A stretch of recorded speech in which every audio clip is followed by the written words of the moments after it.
అజయపురి శ్రీనివాస్ గారు మీరు కూడా ఒక ఇంజనీరింగ్ కాలేజీ వ్యవస్థాపకులు, మీ దగ్గర వేల మంది పిల్లలు ఉంటారు. పరీక్షల విధానం మనకు తెలియదు కాదు. నేను ఎంసెట్ పరీక్ష అయిపోయిన తర్వాత పేపర్లు ఎంసెట్ పేపర్లు మనుషులు దిద్దేదే ఉండదు, కానీ 100 బండిల్స్ కట్టాలి. ఓఎంఆర్ షీట్లు బండిల్స్ కడితే తర్వాత ఆ ఓఎంఆర్ రీడర్ బట్టి కరెక్ట్ చేస్తుంది.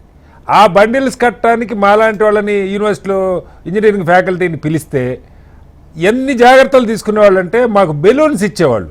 ఎందుకంటే ఒక పేపర్ మిస్ కాకుండా నీళ్లు ఒక బౌల్లో పోసి నీళ్లు ఇచ్చేవాళ్ళు. రబ్బర్ బ్యాండ్ ఇచ్చేవాళ్ళు బెలూన్ వేలుకి వేసుకోవటానికి. చేతికి బెలూన్ వేసుకొని రబ్బర్ బ్యాండ్ వేసుకొని నీళ్ళల్లో ముంచి ఒక్కొక్కటి ఇట్లా తీసి 100 బండిల్స్ కట్టేదే మా డ్యూటీ. అంటే అంత చిన్నదానిలో కూడా జాగ్రత్తలు తీసుకునే దగ్గర 40 కోట్ల పేపర్లు స్కాన్ చేయటం అంటే, ఇప్పుడు ఇందాక రాజేష్ ఖన్నా గారు చెప్పారు, చిన్న యూనివర్సిటీలు ఇప్పుడు సిబిఎస్ఈతో పోల్చుకుంటే 1,00,000 మంది 2,00,000 మంది ఉంటారు జేఎన్టీలు ఇంజనీరింగ్ స్టూడెంట్స్. బ్రహ్మాండంగా చేస్తున్నారు. మంచి ఇన్స్టిట్యూట్స్ని పెట్టుకున్నారు. అందులో ఈ సంస్థ నిర్వాహకం దేశం మొత్తం విస్ఫోట్లాగా పాకింది 4-5 ఏళ్ల క్రితం. 25 మంది చచ్చిపోయారు. నిన్నగాక మొన్న బండి సంజయ్ గారు కూడా నేను మళ్ళీ వెళ్ళా పిల్లల తల్లిదండ్రులు కలుస్తానని ఆయన చెప్తా ఉన్నారు. మీ దృష్టిలో బీజేపీ నాయకుల దృష్టిలో లేని అంశం కూడా కాదు. 25 ప్రాణాలు పోయినాయి తెలంగాణ రాష్ట్రంలో ఈ సంస్థ నిర్వాహకం వల్ల. అదే సంస్థ బోర్డు మార్చి పేరు మార్చి పెట్టుకుంటే ఎలా అప్పగిస్తారు? తర్వాత టెస్టింగ్ ఏమన్నా చేసుకున్నారు? కామన్ సెన్స్ కదా సార్. ఇప్పుడు ఒకడు గట్టిగా ఒత్తి రాస్తాడు, కొంచెం చిక్కగా పడే పెన్ను ఉంటుంది, కాస్త లైట్గా పడే పెన్ను ఉంటుంది. టీచర్ అయితే పేపర్ చేతిలో ఉంటే ఈజీ చూడటం. లేదు మీరు స్కాన్ చేసి పెట్టాలంటే సమర్థమైన మంచి స్కానర్స్ పెట్టి ఎంత లైట్గా ఉన్నదైనా బాగా కనపడాలి. ఈ పేపర్లు తీసిన ఒక ఎవాల్యుయేటరే చెప్పాడు, 30 పేపర్లు నేను రిజెక్ట్ చేశాను, నాకు ఈ బ్లర్గా ఉన్నాయి, నాకు కనపట్లేదని చెప్పని. అంటే ఎంత గొప్పగా స్కాన్ చేశారో మీరు అర్థం చేసుకోండి. స్టూడెంట్కి వాడి పేపర్ వాడికి ఆయన ఇంకో మాట కూడా చెప్పారు. ఒక స్టూడెంట్ 40 పేజీలు రాయాలైతే ఆ 40 పేజీలు పేజ్ 1 to 40 రావాలి. ఒకే పేపర్ 4-5 సార్లు ఉందంట, ఒకే షీటు, ఒకే ఆన్సర్ 4-5 సార్లు స్కాన్ చేసి పెట్టున్నారు. ఎంత అధ్వాన్నంగా చేసి. ఇప్పుడు పిల్లల మీద మీరే ఆలోచించండి శ్రీనివాస్ గారు. ఓ పక్క నీట్ మళ్ళీ పెడుతున్నారు. ఆ నీట్ రాసిన పిల్లవాడు ఈ సిబిఎస్ఈ ఎగ్జామ్ రాస్తున్నాడు అనుకోండి, సిబిఎస్ఈ మార్కులు యాజిటీస్గా వాడికి కాకపోయినా కట్ ఆఫ్ ఉంటుంది. 60% 70% ఉండాలి ఎయిమ్స్ లాంటి ఇన్స్టిట్యూట్లో రావాలంటే. లేదు ఐఐటి అడ్వాన్స్ పరీక్ష మే 17 ఉంది, మే 13 మీరు ఈ ఫలితాలు రిలీజ్ చేశారు. ఇందులో మార్కులు తక్కువ వచ్చిననుకోండి వాడి గుండె పగిలిపోద్ది కదా, స్టూడెంట్ గుండె. ఐఐటి సీట్ కొట్టే పిల్లవాడికి ఇప్పుడే చెప్పారు రవిమారుతి గారు, 93% మెయిన్స్ వచ్చినప్పుడు 2 ఫెయిల్ అయినట్టుగా చూపిస్తూ ఉంది. ఎంత అధ్వాన్నం! దీనికి నైతిక బాధ్యత అంటే అసలు ఎలా అర్థం చేసుకోవాలి సార్? 1 కాదు 2 కాదు 100 పరీక్షలు ఇట్లా అవుతా ఉన్నాయి. నీట్ లాంటి పరీక్ష 4 సార్లు లీక్ అయింది సార్. సిబిఎస్ఈ చరిత్రలో మన దేశంలో కాదు ప్రపంచంలో చాలా దేశాల్లో సిబిఎస్ఈ పరీక్షలు రాసే పిల్లలు ఉన్నారు. దుబాయ్లో రాస్తారు జేఈ నీట్ లాంటి పరీక్షలు. మన దగ్గర విద్యా విధానానికి కొన్ని గొప్పతనం అది. దాన్ని భ్రష్టు పట్టించడం కాకపోతే ఎలా అర్థం చేసుకోవాలి శ్రీనివాస్ గారు? సార్ మ్యూట్లో ఉన్నారు, అన్మ్యూట్ చేసి మాట్లాడండి. యా సార్ చెప్పండి. నమస్తే సార్, మీకు తోటి ప్యానలిస్ట్ ప్రేక్షకులు కూడాను. ఇది చాలా దురదృష్టం శ్రీనివాసరావు గారు. నిజంగా కూడా సిబిఎస్ఈ అనేది చాలా ప్రెస్టీజియస్ విశ్వసనీయత కలిగినటువంటి సంస్థ. అనేక సంవత్సరాల నుంచి దశాబ్దాలుగా ఈ దేశం కోసం ఆ యొక్క రంగం పనిచేస్తా ఉంది, బోర్డు పనిచేస్తా ఉంది. ఇంతవరకు ఈ విధంగా ఇటువంటి ఏమి జరగలేదు.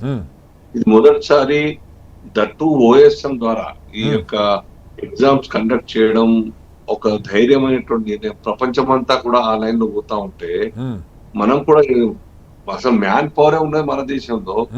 క్వాలిఫైడ్ బాగా కష్టపడేటువంటి ఒక మ్యాన్ పవర్ ఇక్కడ తయారైతా ఉన్నది, ప్రపంచానికి అందిస్తా ఉన్న సేవలు విద్యారంగంలో, వైద్య రంగంలో, మిగతా అన్నిట్లో కూడా. సో మనం ఇంకా ముందుకు పోవాలి అనే ఉద్దేశంతో ఒక మంచి పెద్ద నిర్ణయం తీసుకోవడం. తెలుగు రాజేష్ గారు చెప్పినట్టుగా చిన్న యూనివర్సిటీలో ఆ చిన్న స్థాయిలో మేనేజ్మెంట్ చేయడం అది సులువుగా ఎటువంటి ఇబ్బంది లేకుండా జరిగిండొచ్చు. I do admit that.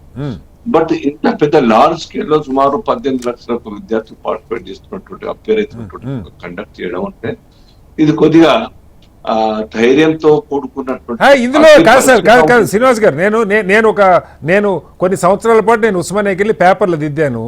అసలు అంత అవసరం కూడా నాకు కనపడలా. మరి ఇప్పుడు ఎందుకు వాడుతున్నారో నాకు తెలియదు. కానీ ఇప్పుడు సిబిఎస్ఈ పేపర్లు రీజన్ వైజ్గా ఉంటాయి. ఇప్పుడు రవిమారుతి గారు చెప్పారు, రవిమారుతి గారి ఇన్స్టిట్యూట్లో సిబిఎస్ఈ ఎవాల్యుయేషన్ అంతకుముందు ఆన్లైన్ కాకపోయినా మామూలుగా బండిల్స్ వచ్చాయి, అవి కరెక్ట్ చేసేవాళ్ళు. దానికే కలకత్తా నుంచి పేపర్లు రావు. ఎక్కడో తెలంగాణలో ఏదో మారుమూల రాసిన ఒక కాలేజీ పిల్లలు ఇక్కడికి వస్తే ఇక్కడ ఇంకో చోటకి పోతాయి. ఏ పేపర్ స్టూడెంట్ అన్నది ఆ పేపర్ ఎవరిదన్నది ఇన్విజిలేటర్కి తెలిసే అవకాశమే లేదు.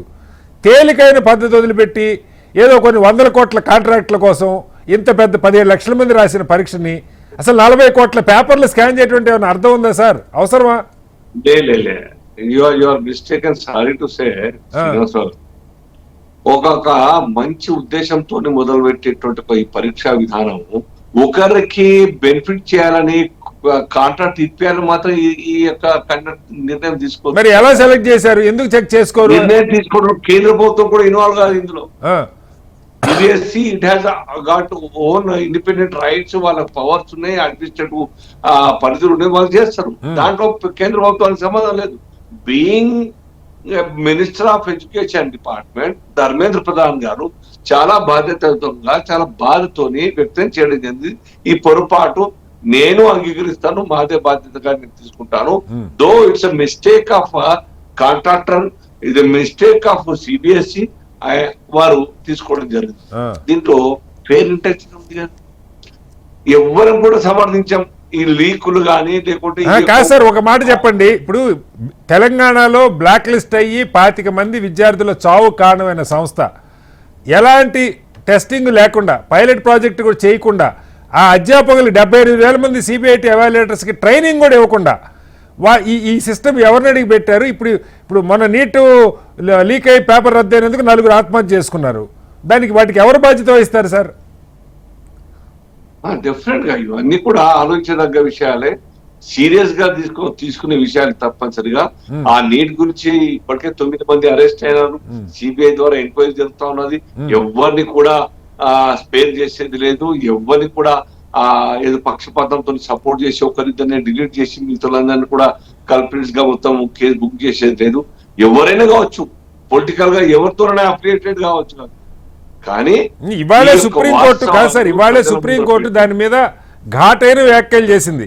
2024లో లీక్ అయింది, అప్పుడు కమిటీ వేశారు, ఆ కమిటీ ఇచ్చిన నివేదికని ఏం పాటించారు మీరు అని స్పష్టంగా అడుగుతా ఉంది. మనం చేతులెత్తి నిలబడతా దాంట్లో అయితే ఎన్టీఏ బాధ్యత, ఎన్టీఏని మనం కారణం చేస్తాం, అడుగుతాం, కేంద్ర ప్రభుత్వం తీసుకుంటది. ఇందులో అయితే సిబిఎస్ఈ ఎవరికి ఇచ్చింది కాంట్రాక్ట్? గ్లోబరీనా అని చెప్పి మనం ఇప్పుడు వాడుతున్నాం. వాటి యొక్క పూర్వపు యజమానులే దీంట్లో ఇప్పుడు కొత్త కంపెనీ పెట్టి ఫ్లోట్ చేసి కాంట్రాక్ట్ తీసుకున్నారు. సిబిఎస్ఈకి వాళ్ళకి పరిచయం ఉన్నదా? ఏ ఇంట్రెస్ట్ వాళ్ళకి ఇవ్వడం జరిగింది? On what basis, on what guide lines, on what parameters it was allocated to Globarena కొత్త కంపెనీ? ఇవన్నీ కూడా వాస్తవాలు బయట తీస్తారు కేంద్ర ప్రభుత్వం. ఇవన్నీ కూడా ఒక మనిషిని బెనిఫిట్ చేయడానికి కేంద్ర ప్రభుత్వం అంత రిస్క్ తీసుకుంటుందా శ్రీనివాసరావు గారు? ఏ కోచానా కూడా సమస్య లేదు. కేంద్ర ప్రభుత్వం ఇంతవరకు 12.5 సంవత్సరాలుగా ఈ దేశంలో అన్ని రంగాల్లో ఎటువంటి ఆరోపణలు, అవకతవకలు, అవినీతికి అవకాశం లేకుండా పాలిస్తున్న విషయం ప్రపంచం మనం అది కాదు సార్, మీరు సంబంధం లేదంటారు. ఇక్కడ తెలంగాణలో 25 మంది పిల్లలు ఆత్మహత్య చేసుకుంటే మీరు ముఖ్యమంత్రి రాజీనామా చేయాలి, తెలంగాణ విద్యామంత్రి రాజీనామా చేయాలి అనలేదా? ఆ విషయంలో మేము కూడా పోయినాం సార్, మేము కూడా పోయినా. అందరితో పార్టీ 18-20 మందిని రామ్నాథ్ కోవింద్ గారు రాష్ట్రపతి గారిని కలిసి వినతి పత్రం ఇచ్చినాం, యాక్షన్ తీసుకోవాలి, ఎంక్వైరీ చేపట్టాలని చెప్పేసి. నైదర్ కేసీఆర్ సర్కార్ తీసుకోలేదు, నాది ఇప్పుడు వచ్చిన ఈ కాంగ్రెస్ సర్కార్ అంతా రీఓపెన్ చేయొచ్చు కేసు, ఎంక్వైరీ బయట తీయాలి. నేను అడుగుతుంది అదే సార్, మీరు కూడా ఇదే డిబేట్ చేస్తారు కదా రాజీనామా చేయాలని. లేదు సార్, వారి చేతుల్లో ఉంది కదా, గ్లోబరీనా సంస్థ వాళ్ళకి ఇచ్చిందంటే ఇక్కడ ఎంక్వైరీ చేయండి. పాత కేసులు కూడా తమ్మండి, కొత్త కేసులు కూడా మీరు చెకప్ చేయండి. క్రైమ్ ఇక్కడ జరుగుతుంటే క్రైమ్ బయట తీయాలి కదా సార్. ఇప్పుడు రాహుల్ గాంధీ ఒక స్టేట్మెంట్ ఇచ్చారు, ఈ సంస్థ ఈ గ్లోబరీనా అనేది ఇవాళ కోఎంటు ఎడ్యుటెక్ గా మారిందని మాకు తెలుసుకోవడానికి 30 సెకండ్లో తెలుసుకున్నాం. ఆ కంపెనీ పేరేంది, ఎవరైనా కొడితే అంతకుముందు గ్లోబరీనా పుణ్యాత్ముడు ఏనా అని చెప్పి తెలిసిందని చెప్పి 30 సెకండ్లో తెలిసింది. సిబిఎస్ఈకో కేంద్ర విద్యాశాఖకో ఇది తెలీదా? తెలియకుండానే కళ్ళు మూసుకొని ఇస్తున్నారా? ఇంతమంది జీవితాలు గాలిలో పెడుతున్నారా అని అడుగుతా ఉన్నారు. సమాధానం చెప్పాలి కదా. మేము రాహుల్ గాంధీ గారి గురించి మేము ఖండిస్తలేము. వారి యొక్క ఆ కాంట్రాక్టర్ తెలంగాణకు సంబంధించినటువంటి కంపెనీ, తెలంగాణలో ఉన్నది కాంగ్రెస్ సర్కారు, వాటిని బయట తీయండి, సహకరించండి కేంద్ర ప్రభుత్వాన్ని, సహకరించండి సిబిఎస్ఈకి. అందరం ప్రజల మధ్యంగా చేసేది, అందరి యొక్క విద్యార్థులకు భవిష్యత్తు గురించి ఆలోచిస్తూ మాట్లాడుతున్నాం కదా. అంటే కటారి వాస్తవాలు ఇస్తారు. ఎవ్వరు కూడా స్పేర్ చేయదు. Neither Congress should support them or BJP కానీ ఎవరైనా